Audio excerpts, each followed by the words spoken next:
Hi, I'm Gareth Green, and in this video we're going to be learning how to spot double major thirds. Now, what's all this about? There's a little kind of rule, if you like, in the writing of four-part harmony that says it's better not to double major thirds in a chord. In other words, you can double minor thirds, but try to avoid doubling major thirds. Now, I'm just going to say up front that while this is a rule, it's a little bit more of an advisory rule than, if you like, a really compulsory one.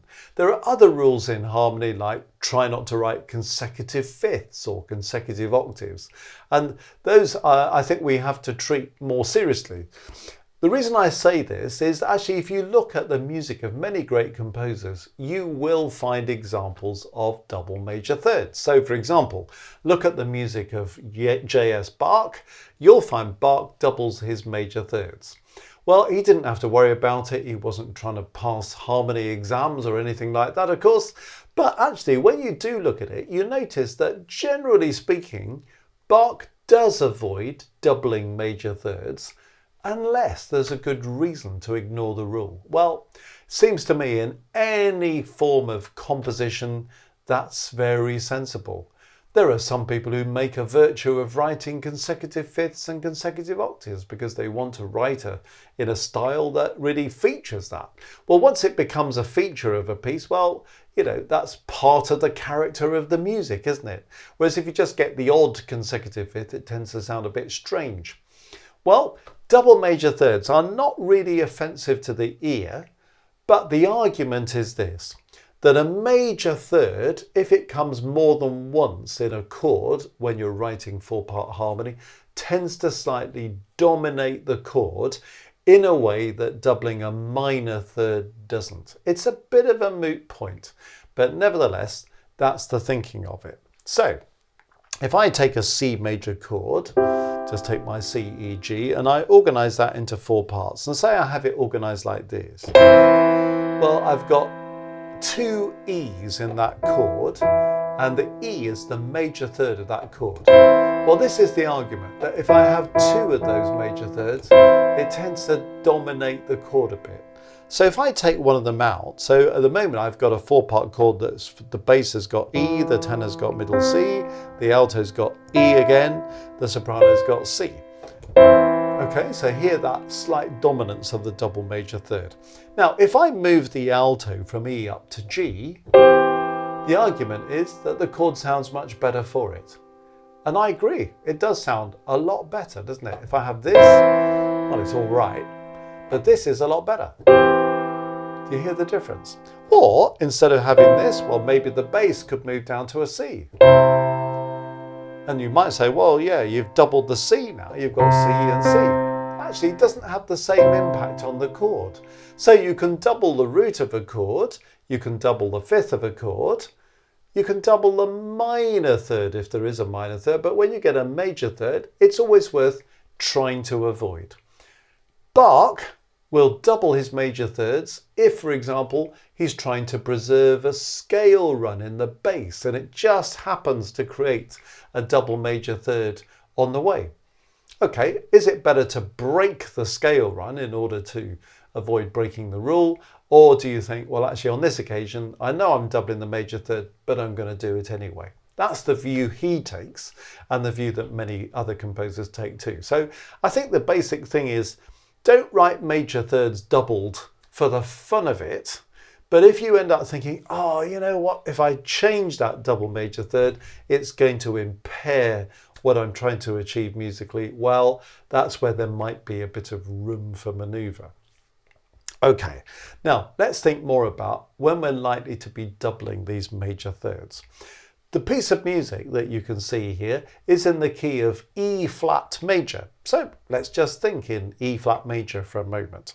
The scale of E flat major, E flat, F, G, A flat, B flat, C, D, E flat. So the chords in E flat major, here's chord 1, E flat, G, B flat. Chord 2, F, A flat, C. Chord 3, G, B flat, D. Chord 4, A flat, C, E flat, chord 5, B flat, D, F, chord 6, C, E flat, G, chord 7, D, F, A flat.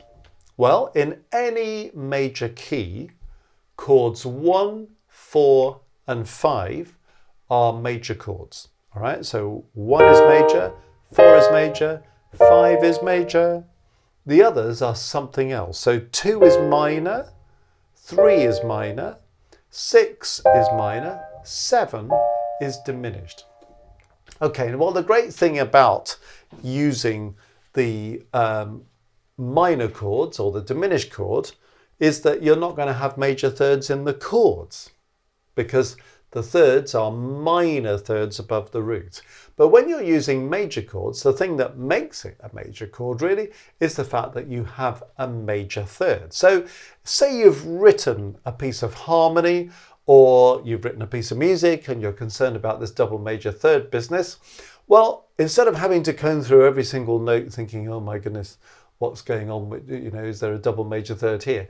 You only need to look for chords 1, 4, and 5 if you're in a major key. Now, if you're in a minor key, the situation can be a little bit more complicated. If you're working with a harmonic minor scale, which you quite likely will be if you're writing harmony, the clue's in the name, isn't it? Harmony, harmonic minor. In a minor scale, you're going to have chords 5 and 6 as your major chords. So when you're in a minor key and life is ticking very happily in the harmonic minor, check all your chord 5s and your chord 6s to see if you've got double thirds there. Otherwise, you'll be dealing with other things, because in A minor, well, chord 1 is minor, 2 is diminished, 3 is augmented, 4 is minor, 5 is major, so you see that G sharp is a major third. So if you've got 2 G sharps in the chord, you've doubled the major third. Chord 6 is major, it's an F major chord. So if you've got 2 A's in it, you've doubled the major third. Chord 7 is diminished, so no problem there. So it's only 5 and 6 in the minor key. But any major chord where the third appears more than once in a fairly conventional 4-part kind of harmony is the thing that we're supposed to be looking out for. Now, what I've given you here is, 8 bars of a bit of music that I've just put together. And I've purposely done it to be full of double major thirds. And I've done it in such a way as to try and make it sound quite okay. So you'll listen to this and think, well, what on earth is all this fuss about? And I have some sympathy with that view. But I've done it so you can think, well, it's not the worst thing in the world. But we'll then go through and work out where these double major thirds are and whether actually in some cases it might sound better if we eliminate the double major thirds. So here's the piece as it stands.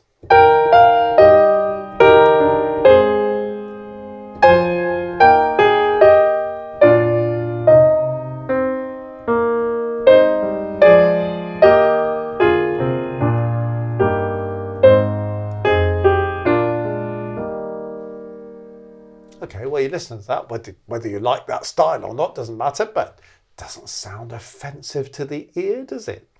But if we comb through it, we're going to spot quite a few double major thirds. So it's kind of useful exercise in spotting these things. And then, if you were writing some harmony for an exam, you'd definitely try and do something about it. If you're writing for yourself, then you might think, well, is it worth changing this? Is it not worth changing it?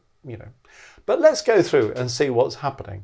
So we're looking for major chords. We're looking for chords 1, 4, and 5 in this extract. So what happens if we start off by just whizzing through this thing and working out what the chords are? So let me quickly just notate it. 1, 1B, 1, 4, 2, 1C, 5, 6, hang on,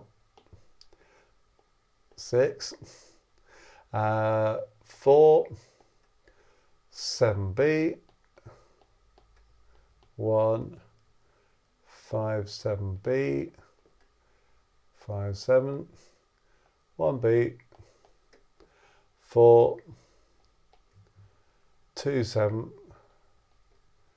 5, 1. And in case you're bothered about me using B's and C's, that's a kind of UK tradition that's used in many other parts of the world as well, where in that system, A means root position, B means first inversion, C means second inversion.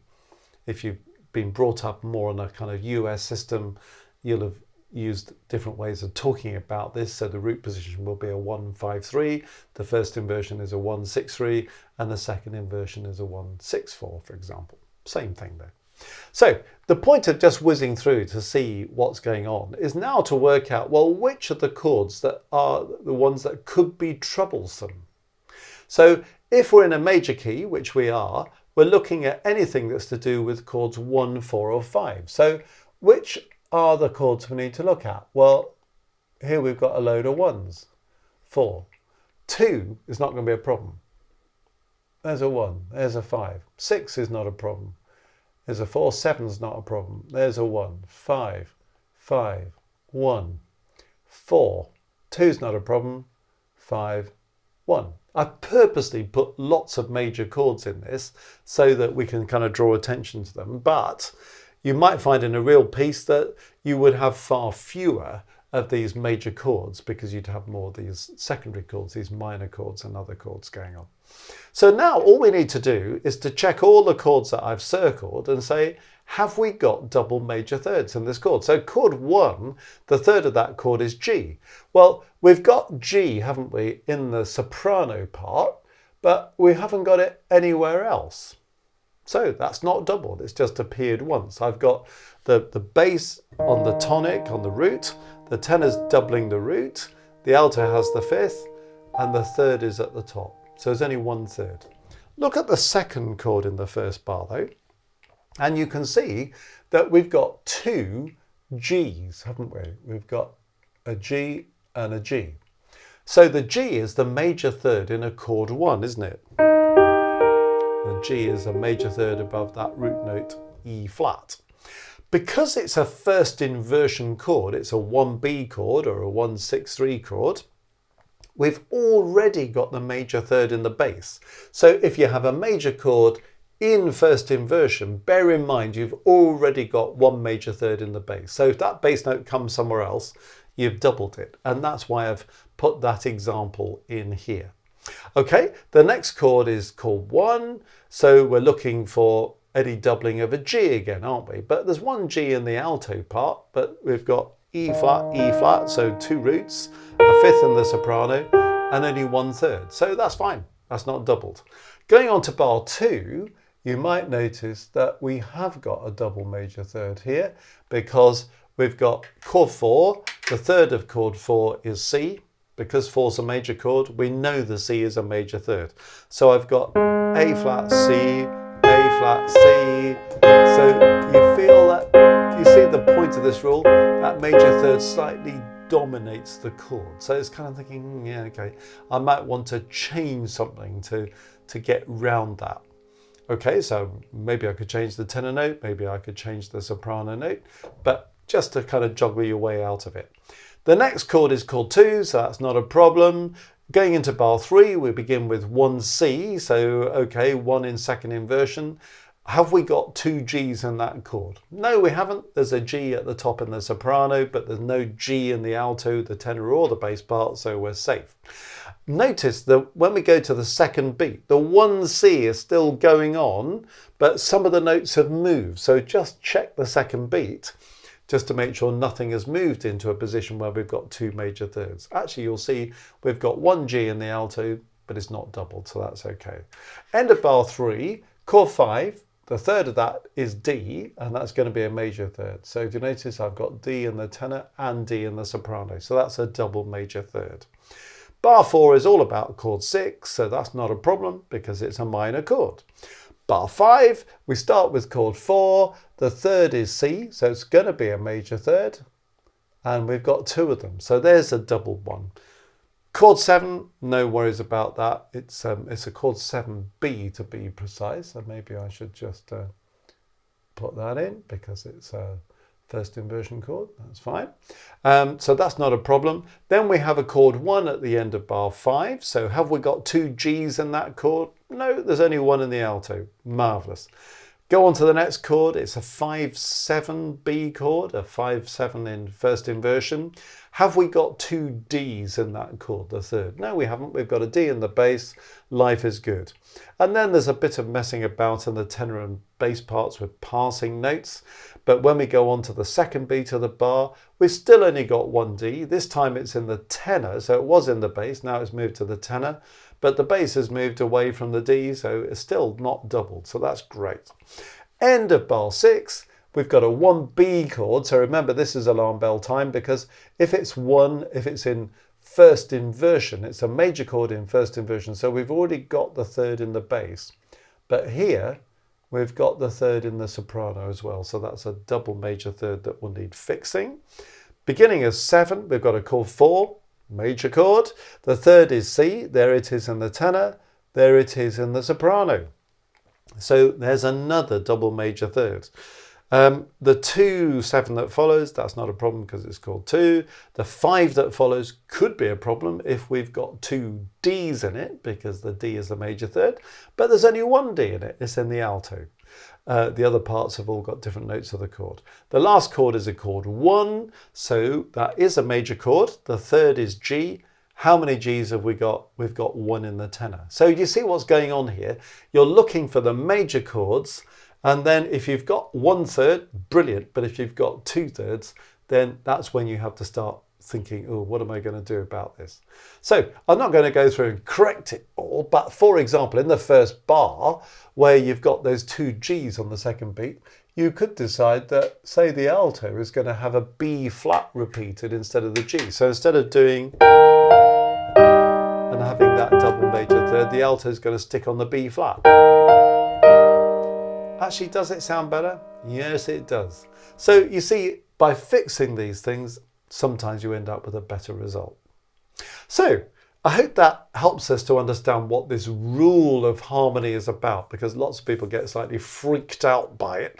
But this is what it is. It's not too difficult to spot these things once you kind of get into the flow of looking for them.